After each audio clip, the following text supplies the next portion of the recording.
Kol hakavod Adam. 10 minutes pour nous mettre le micro. Shem Varech Otra. Boker Tov. Boker Tov. On est le 19 du mois de septembre, vendredi, Bezrat Hashem, le 24 du mois de Elul, à quelques jours de Rosh Hashanah, peut-être le dernier Rosh Hashanah ici à Ashdod, l'an prochain à Jérusalem, mi-Odéa. Bezrat Hashem, comme on l'a vu ce matin dans la Gemara de Sanhedrin, 77 à Moud Aleph. Non, c'est à Moud Bet, c'est ce que j'ai vu. La 6e année, il y aura des bruits dans le monde, des bruits bizarres. La 7e année, c'est la guerre de Gog ou Magog, la Shemitah. Et fin de la 7e année, la venue du Melech HaMashiach. Ma réponse est qui vivra verra. Ce qui est certain, c'est qu'il faut se préparer. Aujourd'hui, on étudiera Bezrat Hashem, 2 parachiotes, parachat de Nitzavim, parachat de Vayeler. On essaiera de voir un petit peu aussi bien le Rabbi que d'autres parshanim sur 2 sujets en tout cas différents, Bli Neder, et sans oublier bien entendu de dédier ce shiur pour l'élévation de l'âme, pour les revodot, de Rabbi Israël Miradin, c'est la Ilula du Chafetz Chaim. D'habitude, on aurait dû faire maintenant des halachot sur le Lashon Hara, du Chafetz Chaim, ou dire un peu de Mishnah Brura sur le Chafetz Chaim, pour que lui donner ce mérite. On verra ça plus tard, parce que là, il faut qu'on commence. On est toujours sur le Midot de la Emouna, Bezrat Hashem de Rabbeinu. Yesh dvarim shem vim ezek gadol haolam v'adavar kashe lama nivreu teda shebevadai yesh bahem tzad echad letova.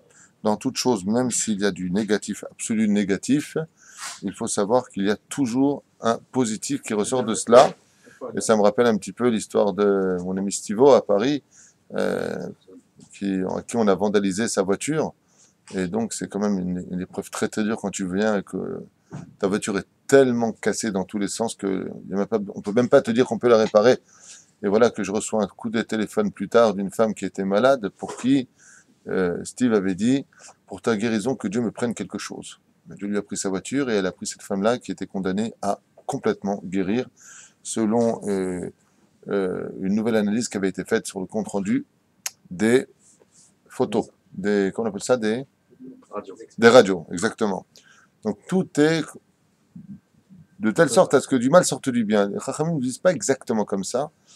Les Chachamim nous disent toujours, après une bonne nouvelle, il y a toujours une mauvaise nouvelle. Si le mec qui gagne le loto, il dit à sa femme qu'il la quitte.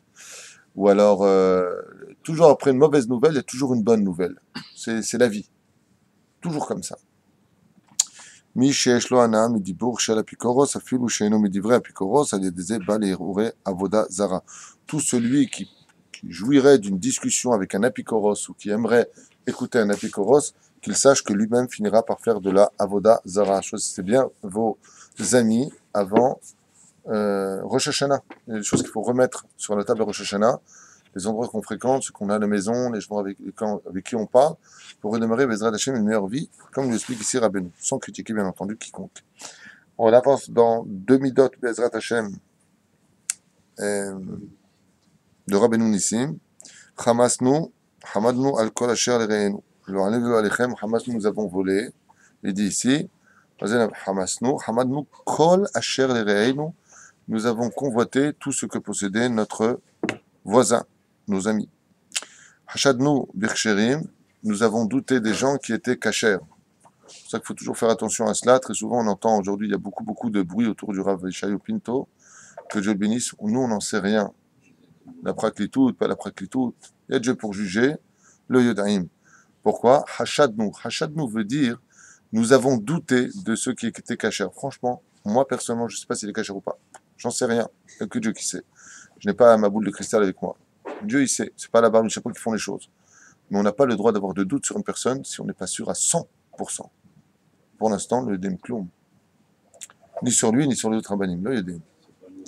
Helanu Shabbatot Moadé Kochecha, Hanenu Shem Kochecha Baseter ou Bagaloui. Et ça, c'est Mina Shamaim en rapport avec la bracha de la semaine. Puisqu'il y a marqué, nous avons fait des Chiloulim, le Shabbat au Moadé Kochecha et les Moadim. Nous n'avons pas respecté les fêtes comme on aurait dû le faire. Hilal Shem Kochecha Baseter ou Bagaloui.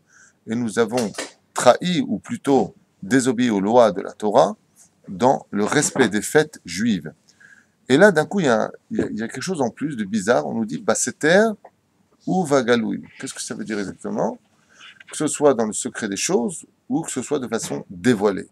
Alors, j'aimerais juste, avant de commencer, poser une question. Qu'est-ce qu'on appelle dans le secret des choses et dans le dévoilé?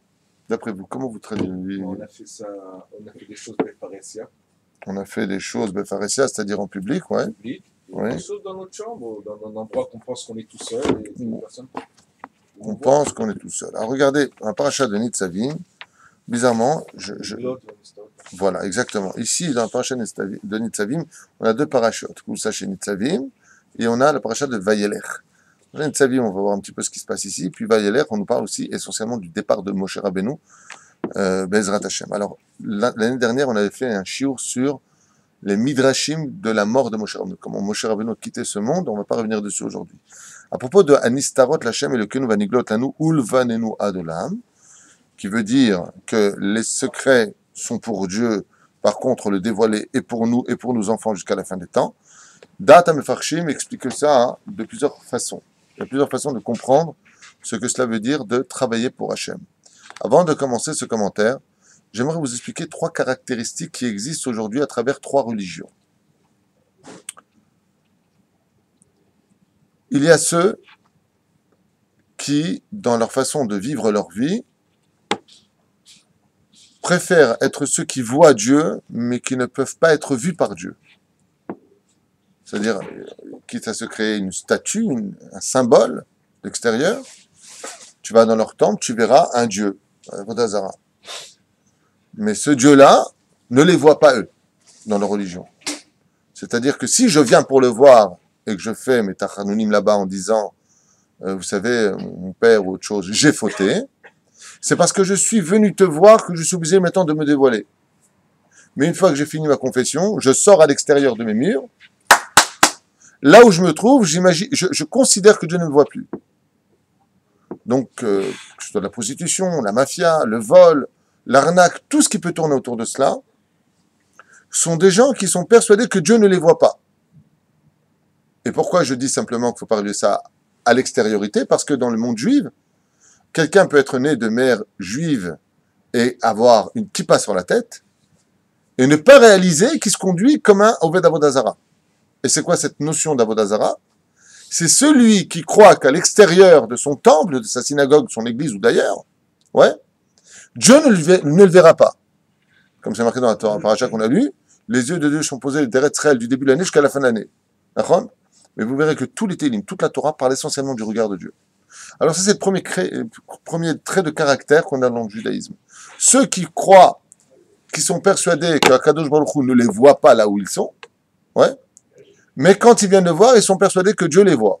Quand ils vont au temple, quand ils vont, peu importe, on ne parle pas que d'Israël, on parle même des nations du monde. Quand ceux qui vont à l'église, là-bas, attention, Dieu nous regarde. Ils regardent Dieu, donc Dieu nous regarde. Ils vont chercher le regard de Dieu, imaginant qu'il ne sortira pas du contexte de ce que moi je peux voir. En fin de compte, ils pensent que Dieu les voit parce qu'eux le voient. Donc ils ont besoin de se créer une figurine, une statue, une espèce de chose. Ok, très bien. Il y a un deuxième cas. Il y a ceux qui sont persuadés que Dieu les voit constamment. Mais que eux ne voient pas Dieu.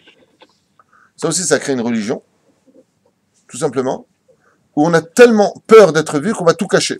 Se voiler, mettre des trucs partout, tout est caché. Pourquoi? Parce que Dieu nous voit. Donc comme Dieu nous voit, c'est Midat Adin, c'est la rigueur qui va gérer le monde. Attention, tu ne t'en prends une. Pourquoi? Comment tu peux faire ça devant Allah? Dieu, il te voit. Mais toi, est-ce que tu le vois? Non. La preuve en est.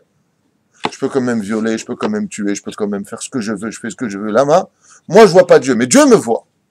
Donc, il y a une espèce de rigueur absolue qui va dans le sens de, comme l'a dit d'ailleurs la première matriarche d'une certaine façon du monde arabe, c'était Agar. Et Agar, quand elle est dans le désert avec son fils Ishmaël, et que Dieu la voit et lui parle, comment est-ce qu'elle appelle Dieu à cette époque? Dans la Torah, Be'er Ro'i. Celui qui m'a vu quand j'étais à côté du puits. Et là-bas, la Torah et les Chachamim nous disent, c'est une dimension nouvelle. C'est la dimension de ceux qui sont vus par Dieu, mais qui ne voient pas Dieu. Il est tellement grand, Dieu, que nous, on ne peut pas le voir. Et il y a l'idéologie finale, il y a cette idéologie parfaite, qui est celle de la Torah, et qui vient nous dire, et je dis pas ça parce que je suis juif et que j'étudie la Torah, hein. Il y a des choses des fois dans la Torah que je ne comprends pas, je vois mon rab, je dis écoutez, je comprends pas. j'accepte que tu lis la Torah parce que je sais que c'est la pure vérité après avoir étudié Baruch Hashem plusieurs directions. Mais je vous l'affirme, dans la Torah, Baruch Hashem, on est vu par Dieu et on voit Dieu. Dans le don de la Torah, marqué Va'ir'u et Akolot. On a vu. Kulam Ra'u. Comme l'on dit, nous avons tous vu dans la mer Rouge, jusqu'à un tel degré que la vision des enfants d'Israël s'appelle comment d'ailleurs en hébreu, comment on dit voir quand tu vois Dieu? C'est pas marqué l'irot, c'est pas marqué les habits. L'achazot benoam Hashem, on va écrire bechalo. Le roi David le dit d'ailleurs. L'achazot en hébreu veut dire voir. Et comment tu dis justement une prophétie? Chizouy, chizayon, il a fait chazon, ovadia, chazon. La vue de Ovadia. Ce qui fait que dans la Torah, si on devait parcourir tout le Tanakh, et vous verrez à combien les choses, d'ailleurs, Manoach le dit ouvertement dans le 13e chapitre de Shoftim, où commence l'histoire de Shimshon à Gibor, il dit, ouais, on va mourir, pourquoi on a vu Elohim? Ouais, on a vu un ange de Dieu, on a vu. Alors, faut faire attention, il y a 3 dimensions, je répète, une dernière fois. Il y a ce côté, et on va les déterminer, parce que ce n'est pas une insulte, mais un état de fait sur le terrain, de ceux qui sont persuadés de voir Dieu, mais comme le dit le Teilim, Enaim laem velo ir'u, oznaim laem velo ishme'u, ce qu'on dit dans le Teilim. Ils se créent des dieux que eux voient, mais que eux, ces dieux-là, ne voient pas. Des statues. Les yeux des statues ne voient rien, les oreilles des statues ne voient rien, la croix ne voit rien, il n'y a personne qui voit rien. Mais toi, tu vois, tu as besoin de te créer une situation de visuel des choses. Il y a l'autre côté où, alors par contre, on hurlera partout que Dieu nous voit, faites attention. Et c'est pour ça que la punition est immédiate, parce que dans leur philosophie, eh bien, si Dieu te voit, tu as intérêt à faire attention. Donc tout va être caché, mais à l'intérieur de ce caché se cachent des choses extrêmement critiquables, extrêmement nuisibles, parce que on pense qu'on peut se cacher de Dieu, parce que Dieu nous voit. Donc on va cacher les choses constamment, cacher. Et pour finir, il y a cette 3e idéologie, où on accepte que Dieu nous voit et que nous, on est capable de le voir. D'ailleurs, c'est pour ça que la fête de Kippour, la fête de Kippour est une fête tellement grande que vous savez que Hasatan, c'est Gematria 364. Et il y a 365 jours dans une année. Machma qu'il y a un jour où il n'y a pas de Satan. C'est lequel? Le jour de Kippour. Et pourquoi Kippour, c'est un jour qui est si grand? Parce que c'est un jour où le peuple d'Israël est capable de s'élever à l'état de voir Dieu. C'est un jour où tout le peuple d'Israël est totalement envahi sous une lumière qu'on appelle le châle de la prière. Ouais. Et Dieu qui descend de combien de cieux nous avons? 7 cieux. Et à la fin de Kippour, qu'est-ce qu'on crie dans la synagogue? Hachem ou Elohim. On va le crier 7 fois. Et pourquoi on va crier 7 fois Hachem ou Elohim? Parce qu'à chaque fois, Kadosh Baruch Hu va remonter son système de, maintenant, de se cacher du monde. Ce qui fait que Dieu peut être vu, mais il ne faut pas oublier que Dieu se cache. D'où la notion de monde en hébreu. Comment on dit le monde en hébreu? Haolam. Et comment on dit disparaître en hébreu? Ne'elam. De là, les Chachamim te disent que Dieu s'est caché derrière un voile. Sans faire de jeu de mots. C'est quoi ce voile? C'est ce qu'on appelle justement le voile de la clipa. Donc je repose la question, est-ce que Dieu s'est caché ou est-ce que on ne le voit plus parce qu'on a les yeux sales? Tout simplement. C'est qu'en réalité, Dieu ne s'est jamais caché. Dieu se trouve mâche parmi nous, il se trouve même en nous, à un très haut degré. Et simplement, c'est à nous de le dévoiler. Comment est-ce que tu peux dévoiler Hachem? Comment tu peux dévoiler Hachem? En enlevant tout simplement les pellicules d'impureté que nous avons sur nos yeux. Le fait de regarder des femmes, le fait de regarder ce que l'autre possède, toutes ces choses-là qui vont nous éloigner de la vérité, de la Kedusha, vont créer des voiles qui nous empêcheront de voir la lumière. Les mains d'Avardomé, pour cette parenthèse, imaginez qu'une personne regarde une lumière magnifique. On lui met une paire de soleil. Comment il la verra? Beaucoup moins brillante. Et si je rajoute maintenant 10 paires de lunettes de soleil, vous verrez qu'il verra absolument plus rien. Et si je rajoute 1 million de paires de lunettes, il est dans l'obscurité la plus totale. C'est exactement ce que fait une Avera. Une Avera, c'est une paire de lunettes de soleil face à la lumière divine. Alors si les gens te disent, aujourd'hui, mais nous on voit pas Dieu, il a qu'à se montrer. C'est que Dieu est là, mais toi tu le vois pas. La nature témoigne de l'existence divine. Comme le dit Avraham Avinu. Avraham Avinu, il voyait Hachem comment? Dans l'existence du divin. Okay? Rabbi Nachman de Breslev disait, je vois tellement Hachem devant moi, je ressens tellement Hachem, que j'ai honte d'exister, disait Rabbi Nachman de Breslev. J'ai honte de parler, j'ai honte de respirer. Pourtant, le verset de la Torah nous dit ouvertement, Ki lo yira'ani ha'adam b'chai. Et l'homme ne me verra pas de son vivant mais de sa mort. De là, on apprendra qu'il y a deux existences de la vue vis-à-vis d'Hachem. Il y a la vue de la Shekhinah qu'on appelle la Shekhinah d'en bas, et il y a la vue de la Shekhinah qu'on appelle la Shekhinah d'en haut. D'accord? Il y a deux notions. Il y a une façon de voir l'ombre de Dieu, c'est la notion dont on parle sur terre, et il y a une autre dimension qu'on appelle voir vraiment Hachem. Et sur ce, les Chachamim nous ont dit qu'il aura telokim zulatecha.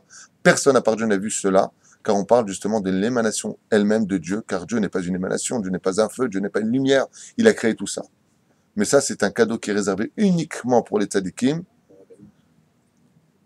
Non, même pas. Le Or Haganou, c'est une création de Dieu. La lumière du premier jour, c'est une création de Dieu. Il n'est pas ça, Dieu. Nous, on retournera dans l'ambiance de Or Haganou. Mais le vrai salaire du monde futur, ce sera de voir Dieu lui-même. C'est pour ça qu'on dit qu'il aura ata Elokim Zulatecha. Cette vision-là nous paralysera dans une joie tellement intense, et pour cela, il faut d'abord mettre ses yeux dans la Torah. Celui qui ne retourne pas dans ce monde avec une teshuva ne verra jamais Hachem. Jamais. Et ça, c'est le cadeau de ce monde. D'avoir le srout de voir Akadosh Baruch Hu. Il n'y a pas plus grand au monde que cela. Tout ce que les gens ont vu, même dans le mort clinique, n'est rien d'autre que le valet du roi des rois. On est encore très loin de ça. Voilà. Le roi David a demandé aussi à voir Hachem. Et le problème qu'il y a, c'est qu'il faut que nos yeux soient vraiment extrêmement, extrêmement purs pour pouvoir voir la Shekhinah. על דעת המפרשים, הנסתרות השם אלוקינו לעשות משפט בעובדי עבודה זרה בסתר. יכול אתה ללמוד גלויות לפניו ונגלות עלינו ועל בנינו לעשות להם את כל דברי התורה הזאת, להכות עובדי עבודה זרה כדין התורה וגם לפי המדרש כן הוא. Donc il dit ici, d'abord et avant tout, pour ceux qui sont Ovdei Avodah Zara, ceux qui sont Ovdei Avodah Zara dans le cœur de l'homme, on sait qu'un des travaux principaux que l'homme doit, les travaux principaux que l'homme se doit de travailler, c'est l'intériorité de ce que seul lui sait. Il y a 2 jours de cela, nous avions la Hilula de Rabbi Yonatan Eifshitz, Zachar Tzadik Bekadosh Ibracha, qui le jour de Yom Kippourim s'était assis à côté d'un tzaddik.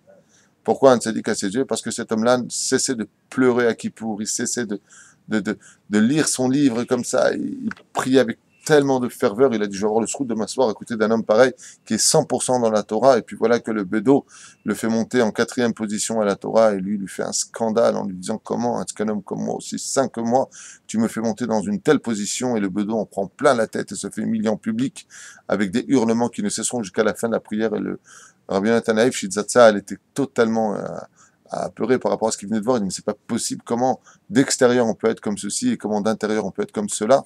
Et à la fin, il lui a répondu, ce n'est pas parce que je prie Dieu que lui doit se permettre de me parler comme cela à moi. Il lui a répondu, Anistarot Hashem Elokeinu vaniglot lanu lvanenu. En fin de compte, nous, on ne peut découvrir que ce que l'on voit. On ne connaît pas réellement l'intériorité de l'homme. Le Melech HaMashiach, Rabotai, viendra rapporter dans ce monde qui était réellement tzaddik. Vous allez être surpris. Les gens simples, que vous pensiez que c'était stam, des imbéciles, des gens qui comprenaient à leur vie, vous allez découvrir que c'était des gens qui étaient en réalité complètement kadosh, qui avaient un niveau extraordinaire.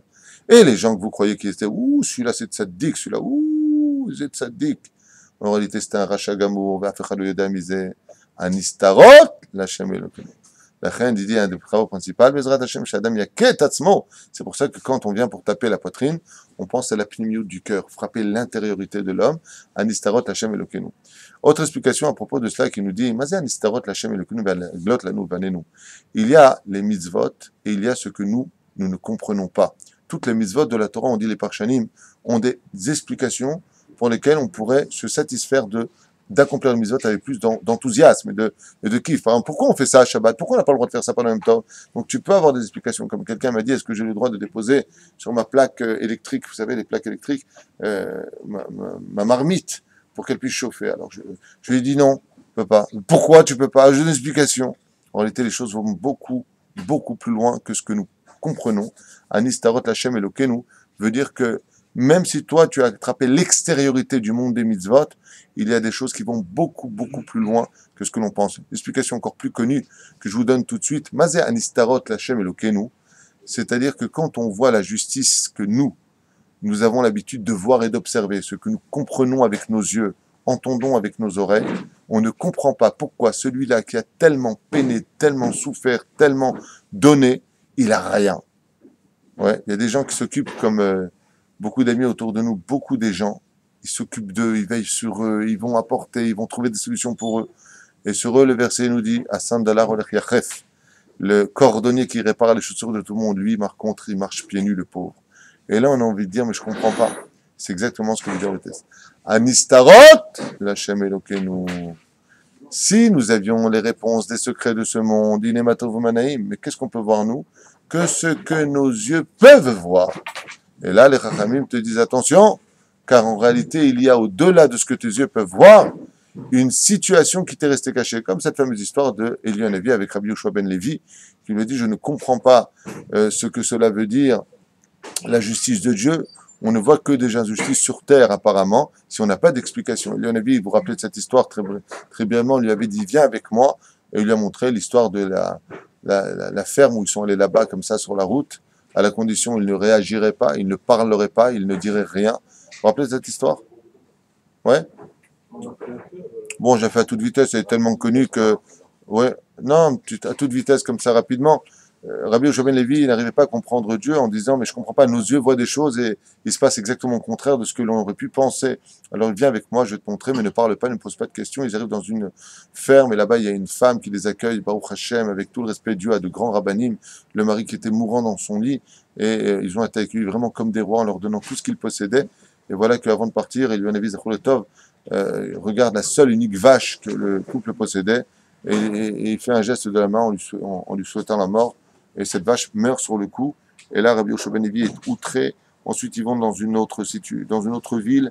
Et là-bas, ils arrivent, je ne sais pas si vous vous rappelez, devant une personne qui était très hautaine de sa propre personne, extrêmement riche, mais de qui plus est orgueilleux, vulgaire.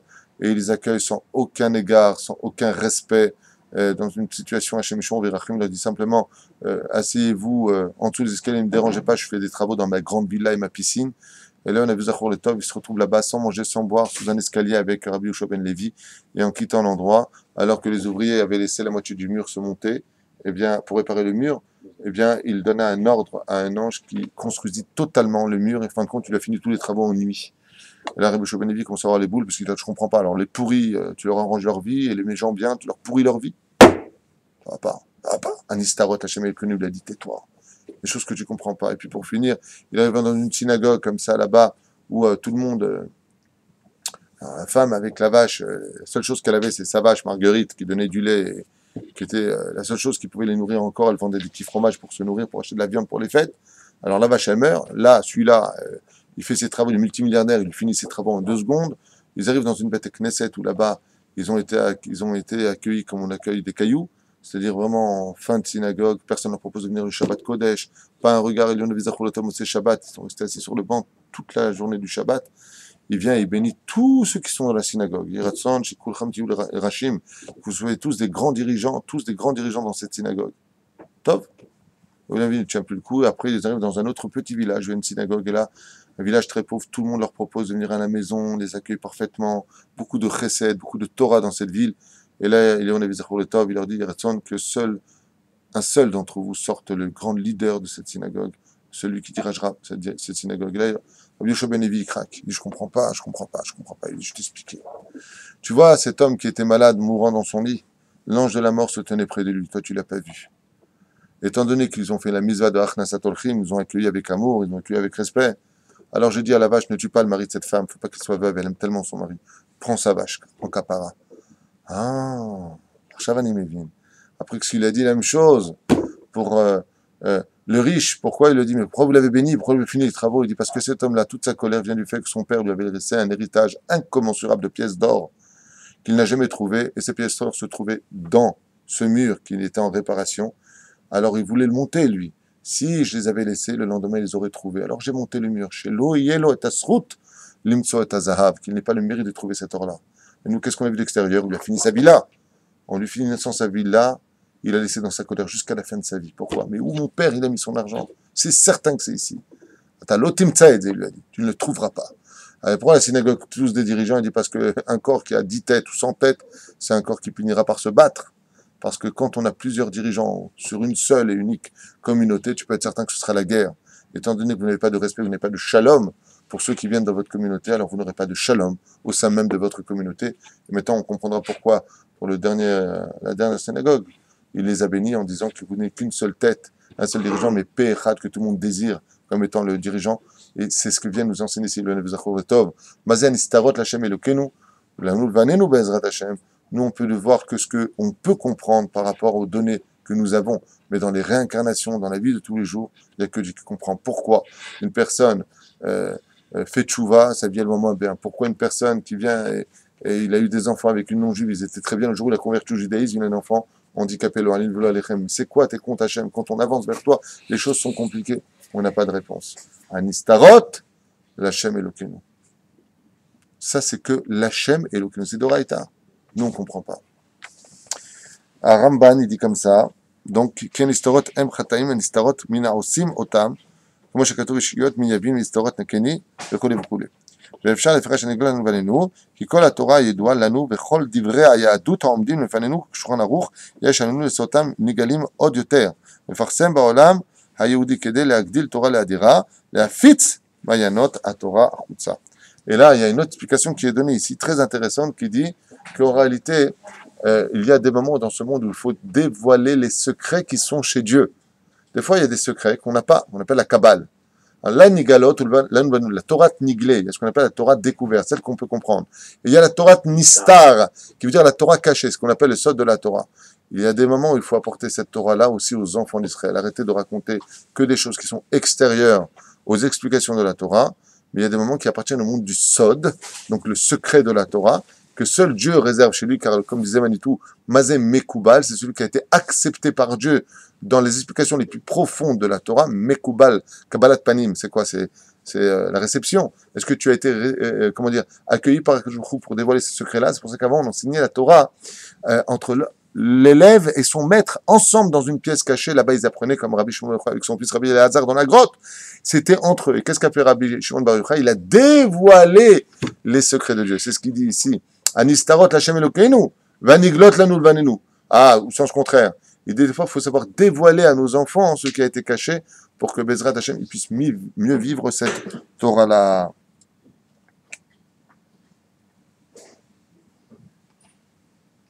Il y a encore beaucoup d'autres explications, mais j'aimerais me plonger sur les écrits du Rabbi. Alors, le Rabbi Lubavitch, que son mérite nous protège, Bezrat Hashem, cet aigle de la Torah, nous dit comme cela à propos de la paracha de Nitzavim. Atem, Nitzavim, Ayom, Kulchem. Alors, avant de commencer là-dessus, sur le mot Ayom, il y a déjà beaucoup de choses à dire. C'est que vous savez que dans la Torah, nous avons 2 jours de Rosh Hashanah. Vous êtes conscients que nous avons 2 jours de Rosh Hashanah, qui est la seule fête juive où nous avons 2 jours de Yom Tov. Il n'y a pas besoin d'être en France ou ailleurs pour faire ces 2 jours-là. Même en Israël, on fera 2 jours de Yom Tov, alors qu'on sait qu'on est tous jugés en une seule seconde. Pourquoi 2 jours? La première chose, nous dit le Zohar Kadosh, car il y a 2 midot chez Dieu. Il y a une mida qui est très dure, qu'on appelle mida kashia. Donc c'est pour ça que le premier jour de Rosh Hashanah, explique Maran Ben Ishraï, s'appelle Rosh Hashanah de Kashia, le jour le plus dur. Et il y a Rosh Hashanah de Rafia. Et Rafia en hébreu veut dire doux. Un Rosh Hashanah beaucoup plus doux, beaucoup plus calme, beaucoup plus sympa. Et on sait tous que quand vient la nuit, quelle mida envahit le monde, quelle vertu de Dieu envahit le monde dès que tombe la nuit? C'est Midat Adin. C'est-à-dire c'est la mida de la rigueur. Et à ce moment-là, qui est jugé? Toutes les nations du monde, le premier soir de Rosh Hashanah, sont jugées ce soir. Dès que rentre la nuit, Akadosh Baruch Hu, sur place, voit la France, l'Arabie Saoudite, les États-Unis, l'Amérique, la Hollande, la Finlande, tous ces pays passent tous devant Akadosh Baruch Hu. Pourquoi? C'est le premier jour. Et pourquoi cela? Pourquoi Dieu il est comme ça, le pauvre? Alors pour les Juifs, il fait les mêmes jours, alors tout est joué d'avance. Hein? C'est comme si je demande à 2 enfants de faire une course. C'est pas juste ce que fait Hachem dans Chas v'Shalom. Vous allez comprendre. Imaginez que sur 200 mètres de course, je mets un enfant à 100 mètres de la ligne d'arrivée et je prends le deuxième enfant et je le mets à 200 mètres de la ligne d'arrivée. J'ai avant marque prêt, feu, ils partent. Est-ce que c'est normal qu'on dise bravo pour celui qui gagne s'il était à 100 mètres de la ligne d'arrivée? C'est pas normal, puisque tu l'as fait démarrer d'ici. Pourquoi je vous dis ça? Parce que le Ben Ishraï nous dit, le premier soir de Rosh Hashanah, ouais, du Nouvel An, les nations du monde sont jugées, c'est le jour le plus dur, et pendant la nuit. Et nous, on est jugés quand encore? On est jugés quand, nous? Le deuxième jour de Rosh Hashanah, qui est Rosh Hashanah Rafia. Maintenant, une fois de plus, si on fait le deuxième jour, donc vendredi soir pour cette année, et que ça tombe la nuit, jeudi soir, pardon, pour cette année, et que ça tombe la nuit, on retombe dans Midat Hadin. Ouais. Atem Nitzavim Hayom. Mais qu'est-ce qui est marqué dans la Torah? Le jour, aujourd'hui, Baalea Laila, pour enseigner que seul le deuxième jour de Rosh Hashanah à l'aube, et qu'est-ce que se réveille à l'aube? Midat HaChesed, la bonté d'Hachem se réveille. Donc nous sommes jugés dans ces conditions. On n'a pas répondu à la question. Mais là, le pauvre, le mec appartient aux nations du monde, qui n'est pas né juif, il n'a rien demandé, il est venu dans ce monde, il est né d'une mère non juive, il a dit, qu'est-ce que tu veux chez moi, Dieu?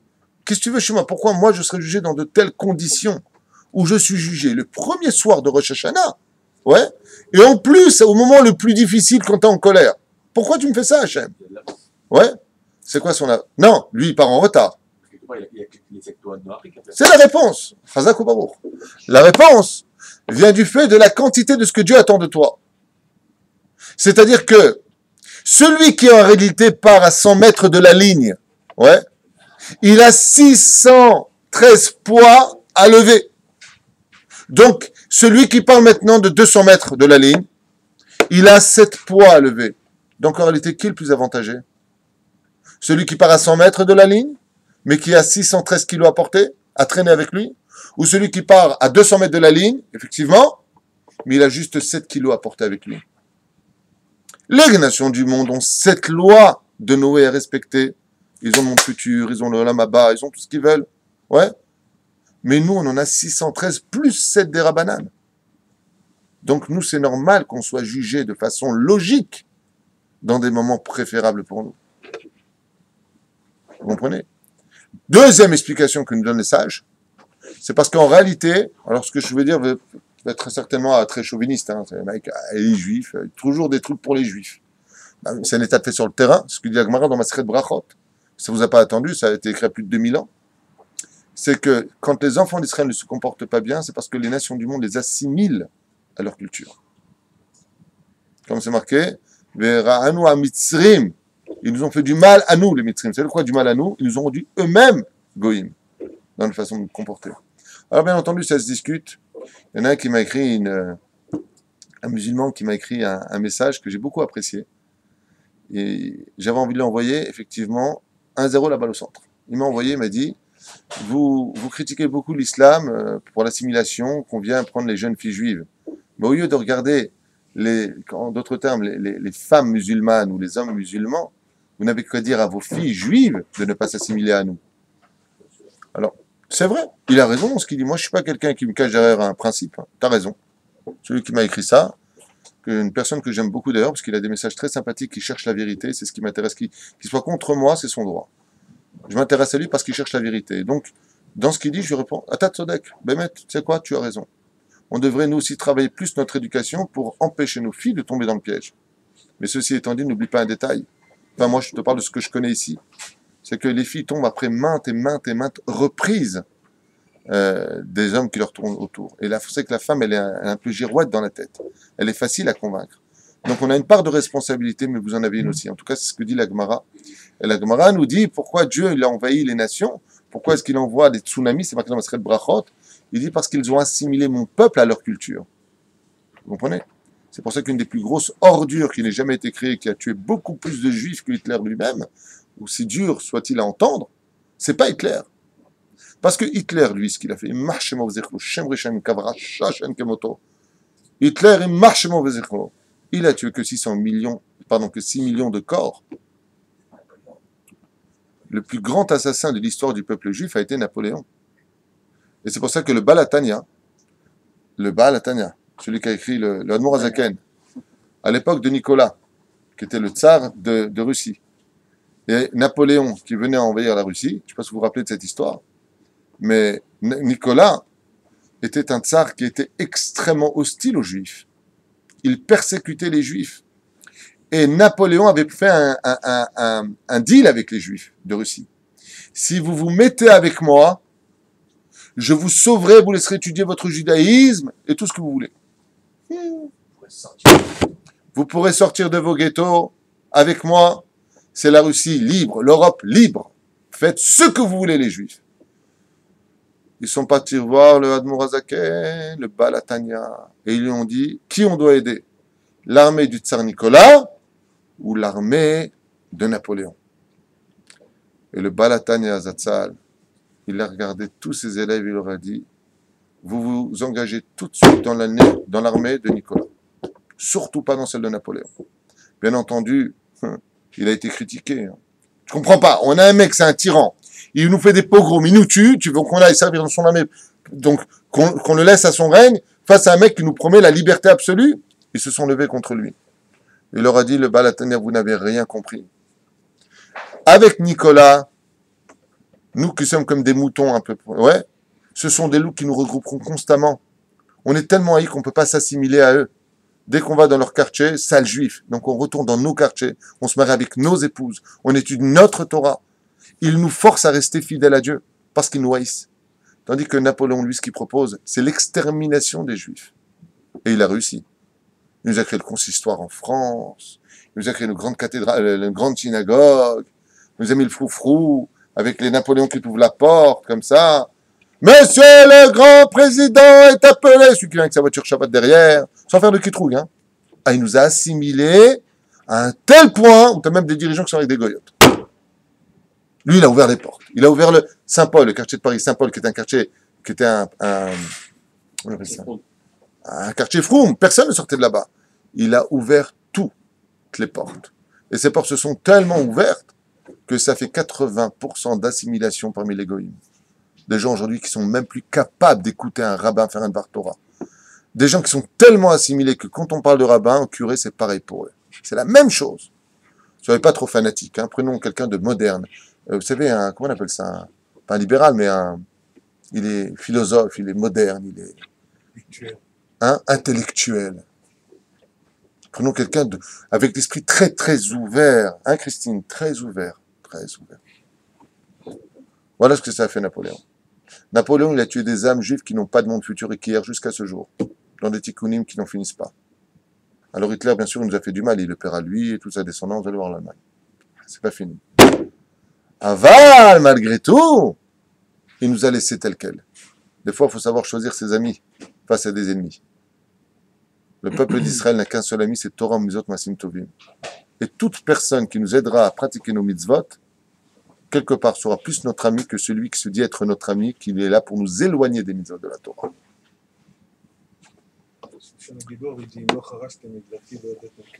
D'accord. Bechol Chodesh, Omer Arav, Beshabbat Shelifnei Rosh Hashanah, Mevarchim et HaChodesh, Tamid. Le Rabbi Lubavitch nous dit, sache que tous les mois qui précèdent, tous les Shabbats qui précèdent le mois qui arrive, on a l'habitude de l'achriz à la Rosh Chodesh. Il y a un mois, on n'annonce pas que c'est Rosh Chodesh. C'est quel mois? Le mois de Elul. Quel mois? On n'annonce pas dans l'année le mois qui arrive, c'est le Rosh Chodesh Elul, Rosh Chodesh Tishrei, où dans les synagogues, on ne dira pas Beyom Revi'i Yomaim Shel Rosh Chodesh. On ne dira pas, c'est Rosh Hashanah. On n'annonce pas ce mois-là. Pourquoi d'après vous? Oui, d'accord, mais ça, on ne le voit pas tous les Rosh Chodesh. C'est doute. D'abord, on dit. Non, ça, c'est autre chose. Ce que tu viens de dire, en disant qu'il n'y a pas la lune. D'accord? T'as Tzodek. Mais ça, c'est tous les Erev Rosh Chodesh. C'est pas la raison. Non. Hein? Les Balbel et Tayetzerara, il y a des explications comme ça. Oui, d'accord. Ça, on en a parlé hier. Oula, Shabbat Shelifnei Rosh Hashanah. Mais le Shabbat qui précède Rosh Hashanah, on lit la paracha de Nitzavim, où Akadosh Baruch Hu sait que tous ses enfants se présentent devant lui, c'est normal. Après les 98 malédictions qu'on a subies dans les autres parachutes, si on ne fait pas la Torah nous autres Masim Tovim, si les femmes ne comprennent pas combien elles doivent faire attention à la tzniut, à leur façon de parler, à leur façon de se montrer sur Facebook ou ailleurs, c'est ce qui est le vrai cancer de notre génération. Il faut absolument arrêter cette épidémie, ce malheur qui est sur les épaules de chaque juif, parce qu'on n'a pas une famille où il n'y a pas ça. même des femmes religieuses se montrent un peu décolletées sur WhatsApp ou ailleurs, mais enlevez vos photos, mettez une photo, je sais pas moi, de votre, je sais pas, un pot de vase. On n'a pas besoin de voir vos tronches, on n'a pas besoin de qui vous êtes. Ouais, on n'a pas besoin de vous voler votre beauté. Alors, ici, les Chachamim nous disent, n'ayez pas peur, nitzavim kulchem hayom. Vous serez tous ici devant moi, avec une condition. Il y a une mida qui est capable de réunir tout le monde à la table de papa, c'est les mots kulchem hayom. Kulchem. Le mot kulchem veut dire tout le monde. Si vous êtes tous capables de vous aimer avant Rosh Hashanah, tous les juifs, vous arrivez enfin à tenir ce challenge de dire que parce que je suis capable de t'aimer, alors vous serez tous capables de vous tenir devant moi le jour de Rosh Hashanah. Parce qu'il n'y a pas plus fort que la hardout et le shalom dans une bête à Knesset, dans un quartier et surtout dans un pays comme Israël. Zéou. Alors il dit, le rabbi il dit comme ça. Et c'est le seul mois de l'année où on ne prononcera pas le Shabbat qui précède, le mois de Tishrei. Tiens, il rapporte ici le Baal HaTanya, qui ramène et qui dit, tu sais pourquoi ce mois-là, dans aucune synagogue, le Chazan ne prononcera pas et annoncera pas la venue de Rosh Chodesh Tishrei, Tshuva, Beshem Baal Shem Tov, il rapporte tout ça au nom du Baal Shem Tov, qui dit, qui Beshabbat Zo, Akadosh Baruch Hu mevarech be'atzmo es Chodesh Tishrei. Parce qu'en réalité, c'est Dieu le Chazan de ce mois-là, et c'est lui-même qui annonce la venue du mois de Tishrei. Et ce n'est pas les hommes. Et étant donné que Dieu il est marchiz sur ce mois-là, on n'a pas besoin, nous, sur terre, de le faire. Top. Omaya bracha, il dit maintenant, et quelle est la bracha que Dieu prononcerait dans les cieux? Ovechen aberacha mofia betrilat parashat nitzavim. Et ça se trouve dans la parashat nitzavim. C'est pour ça que la parashat nitzavim se trouve toujours avant Rosh Hashanah. Nitzavim va y aller, toujours ensemble. Shenikret tamid beshabbat acharona shel hashana, comme vient de le dire. Akadosh Baruch Hu omer la'am Israël, atem nitzavim hayom kulchem. C'est parce que vous venez tous devant moi aujourd'hui. Nous, hayom, mazé hayom, Rosh Hashanah. En réalité, quand est-ce que Dieu, si vous avez compris ce qu'on vient de lire, il proclame Rosh Chodesh Tishrei? À quel moment? Pas du tout. Oui, on ça c'est sûr, mais à quel moment? Quelle est la phrase que Dieu prononce? Je répète, vous n'avez pas entendu. On a dit, quelle est la bracha que Dieu fait? Voilà. Hayom, vous êtes tous devant moi. Étant donné qu'on va lire ce Shabbat, au moment où le Chazan va dire, Atem nitzavim hayom kulechem, c'est comme si on est en train d'annoncer que c'est Rosh Chodesh qui arrive. Pourquoi? Il dit, puisque maintenant, c'est la bracha de Dieu, vous êtes tous devant moi Hayom, et c'est quoi ce jour-là Hayom? C'est Rosh Hashanah. Yom Adin, uba atem nitzavim ba'amida, itna kaimim omdim, zochim badin. Puisque vous prenez conscience que vous serez devant moi le jour du jugement, c'est ma façon à moi de vous dire, les mecs, c'est Rosh Chodesh Tishrei. Zezman shel chidushim. Rosh Chodesh veut dire le changement, la tête du changement. Rosh Hashinu et Rosh Hashanah, c'est exactement la même chose. Rosh Chodesh. Se renouveler tous les ans. Rosh Chodesh, c'est une façon de renouveler tous les mois Rosh Hashanah. Donner une signification. Vitu ze nitzavim mevate amidat kifa ve'etna. Kifot, takifot shel melech. Kifi shenehemar, nitzav melech. כשהגמרא מבקשת להמחיש את תקופתו של מלך, היא אומרת, Amar Malka Akar Torah. Amar Amelech Nekar Ahar. C'est qu'on a l'habitude d'utiliser le mot Nitzavim aussi pour annoncer la venue du roi. Efo Atkifot Shenoten Akadosh Baruch Hu lui dit Koach la Akor Ar. Et de là, on verra qu'Akadosh Baruch Hu est capable de donner la force à un juif jusqu'à même pouvoir déraciner une montagne par rapport au fait qu'il est Nitzavim Lifnei Hashem, qu'il est capable de se tenir devant Akadosh Baruch Hu. Qu'est-ce que ça veut dire? Omer Arabi. Leitim Tzatzot Afraot Ba'avodat Hashem. Il arrive des fois qu'un juif, par exemple, ait des difficultés, car vous savez que de faire teshuva ou de revenir vers Hachem, c'est pas comme ça, tout est halak, on monte, tout va bien, je fais teshuva. Pas du tout. Pas du tout. Dès que tu fais teshuva, tu vas être dans le doute, dans l'épreuve, dans la perte, dans... Dieu va t'essayer. Il veut voir si Béhémet, tu es fidèle à lui, ou est-ce que c'est Stam, une mode, ta teshuva, ou est-ce que Stam, parce que tu as eu un petit problème, monsieur fait un petit retour, comme il y a des gens qui font le retour le temps de porter le deuil de leur père. C'est déjà bien. Papa est décédé, un an à la synagogue, on a fini l'année, goodbye. Ben Ishraï va plus loin que ça.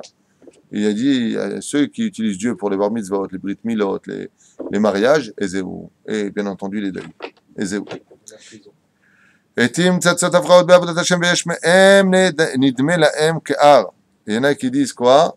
Que les problèmes que nous avons dans la teshuva, Il y en a qui les voient comme étant une montagne, ces problèmes. Ah, depuis que j'ai fait tchouva, on va donner une notion de montagne. On a dit tout à l'heure que Nitzavim, ça va donner la force à l'homme de pouvoir déraciner les montagnes. Oulam le Yehudi noten koach la'akor et ha'ar.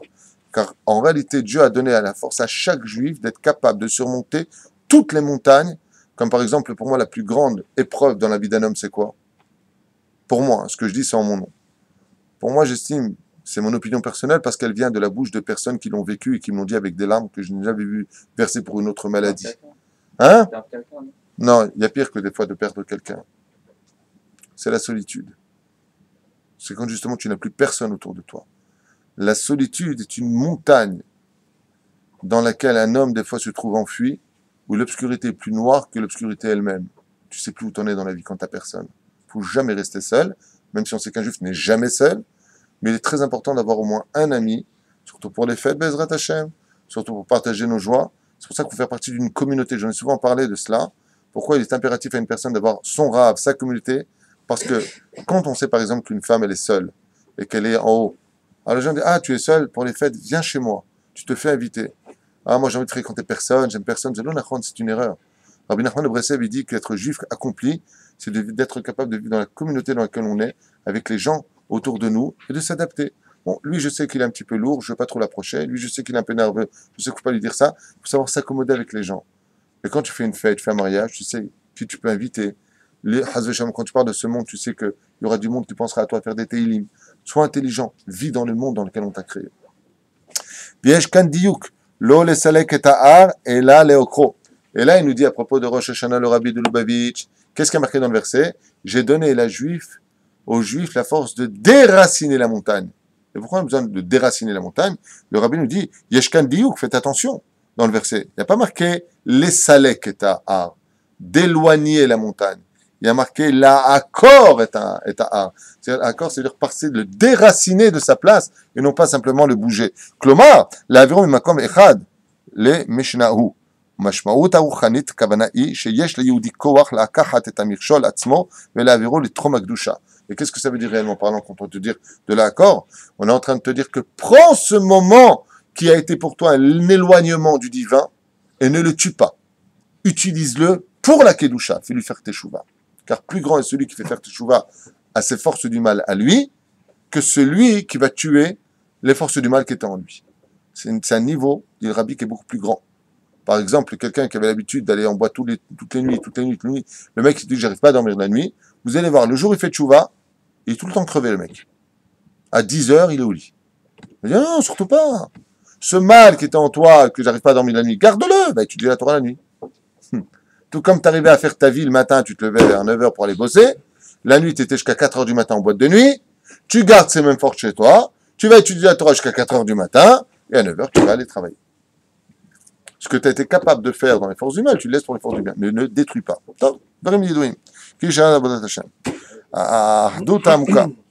עולם התנאי לעוצמה של עם ישראל, לקיום הברכה, אתם ניצבים, הוא כולכם, תחושת האחדות. Alors là, il en vient directement, et dit, mais cela, on peut y arriver qu'à une seule condition. Qu'est-ce qui peut me donner à moi la force de pouvoir transformer mon mal en bien? C'est qu'il y a quand même une condition, c'est pas tout le temps évident. Le remède te dit, regarde la suite du verset, atem tzemim ayom kulchem, c'est vous tous, hein? C'est l'union, d'accord? C'est l'union. Entre le mal et le bien. Mais pour cela, il faut être quoi? Je te donne un exemple. Qui est celui qui a besoin de réunir son peuple? Qui a besoin essentiellement de l'union de son peuple? S'il veut être un bon dirigeant, qui? Le roi. Comment on dit le roi en hébreu? Meler. Kulechem, ça s'écrit sans va, vous avez remarqué? Ça s'écrit Kaf, Lamed, Kaf, Mem. Ça fait quoi? Kemeler. Kemeler. C'est-à-dire que si tu veux réunir ton peuple, il faut que toi, tu te considères toi-même comme étant, comme dit la Gemara, le monde a été créé pour moi. C'est pas de l'orgueil. À Kavana, j'ai la responsabilité du monde. Dans la Torah, comment on le verra, Yoshua ben Nun, Dieu va mettre en garde Yoshua ben Nun de lui dire, un bon dirigeant, il y a une guerre, Dougma. Un bon dirigeant, c'est pas celui qui reste dans sa tente et dit, envoyez l'armée. Dans le judaïsme, la Torah, le Midrash nous apprendra pour Yoshua ben Nun, que Yoshua ben Nun est obligé d'être à la tête.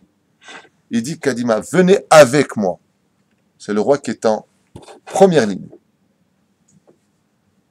Contrairement aux nations du monde où ils sont dans leur QG, dans leur bunker, le président où est-ce qu'il est dans un pays, bien protégé, et c'est les autres qui vont se battre. Vous avez remarqué ça souvent. Même dans les films, on voyait souvent comme ça, les mecs avec les grands chapeaux, les grands dirigeants, ils étaient très loin sur une colline, ils regardaient tout, ouais, et tous les autres en bas, ils allaient mourir. Envoyez-les, on va perdre 10 000 hommes sinon qu'ils partent. Vas-y toi. Dans la Torah, quand on dit Kulchem kemeler, c'est-à-dire que c'est à toi de prendre la responsabilité de tout le poids des autres. C'est à toi de tout faire pour que les autres y arrivent. Et si tu as cette hardoute en toi, il te dit le rabbi, alors Dieu t'aidera très facilement à transformer tes midotes mauvaises en bonnes midotes. C'est pour ça que tous les grands dirigeants de la Torah ont été des gens qui ont été capables d'être des gens extrêmement purs, des grands dirigeants. Pourquoi? Parce qu'ils se sont occupés des autres. Quand tu es capable de t'inquiéter pour les autres, quand tu es capable d'aimer chaque juif, quand tu es capable de trouver du soute à tout le monde, alors Dieu te donnera la recette pour pouvoir travailler tes midotes intérieures. אמנם, יש חילוקי דרגות בעם ישראל, ויש חשכם שתכם וכו' וכו'. טוב, היום ברכה זו ניתנת כאמור בראש השנה, אולם למילה היום יש גם כן משמעות הפשוטה היום בשעה שדברים אלה נקראים בתורה, כלומר בשבת זו. על אמרו חז"ל, כל הקורא בשונה, הקדוש ברוך הוא קורא בשונה כנגדו, אם כן כאשר קוראים פרשה זו בתורה, אומר הקדוש ברוך הוא, אתם ניצבים היום כולכם. C'est pour cela que le jour, il nous dit ici le rabbi, qu'on lira la paracha, c'est-à-dire demain matin, on va tous lire la paracha de Nitzavim, et te dit à Kadosh Baruch Hu, pendant cette lecture-là, si vous êtes Toho Kevaro à l'intérieur de vous, et vous êtes déjà prêt à la Teshuvah, puisque le mot Shabbat vient du mot Tashuv, qui veut dire fais Teshuvah ce Shabbat-là, qui est, je le rappelle pour tout le monde, le dernier Shabbat de l'année. Le dernier Shabbat de l'année, donc le Shabbat le plus important de toute l'année, car on sait que la fin d'une chose exprimera tout le ta'alir de la chose de toute l'année. Donc si on est un Shabbat où on est 100% Torah, ça viendra réparer 100% les Shabbats qui ont été enfreints durant cette année selon la date du Hari Kadosh. Et la reine Zechem les dvarim achashuvim beyoter sur lesquels on se devra, Bezrat Hashem, tous de travailler. Il est 9h05, je voulais juste m'attacher à un autre verset de la Torah, vous l'expliquer brièvement et vous libérer, qui est le suivant.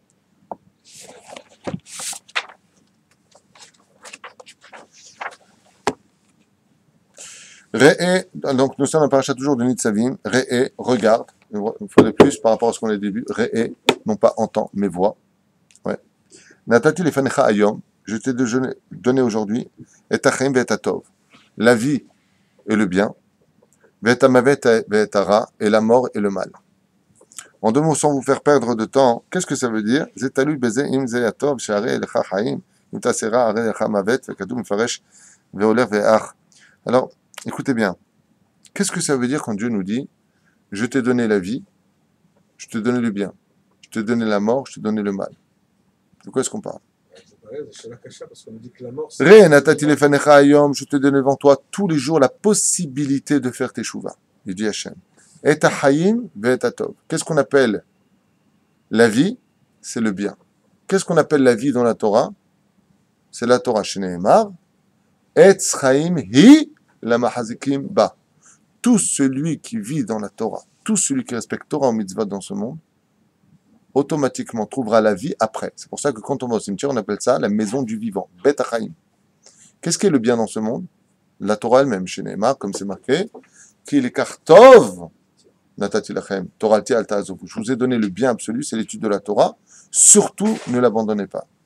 De l'autre côté, Ve'etam Avet, donc Dieu nous a laissé le choix, mais je t'ai aussi donné la mort. C'est quoi la mort? C'est celui qui va perdre son temps, tuer son temps. Celui qui va chercher les plaisirs du monde matériel.